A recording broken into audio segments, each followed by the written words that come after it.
මොනාද මේ ජේසුස්තාන උනායි කියලා මිනිස්සුන්ව නොමගායවන්නේ? අපි කියන්නේ ඇත්ත. බොරු කියලා මිනිස්සු රවට්ටන්න එපා.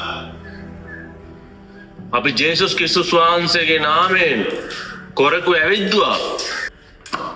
නුඹලා මේවා කරන්නේ මොකක් පදනම් කරගෙනද?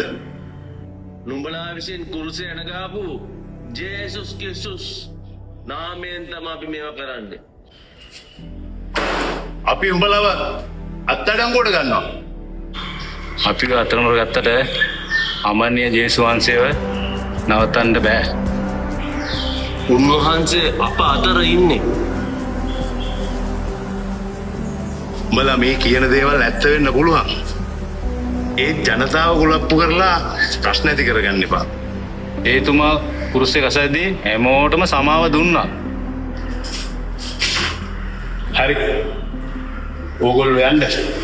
හැබැයි මිනිස්සු කුලප්පු කරන්න එපා. නාසරෙත්තේ ජේසුස් වහන්සේ ජීවමානයි.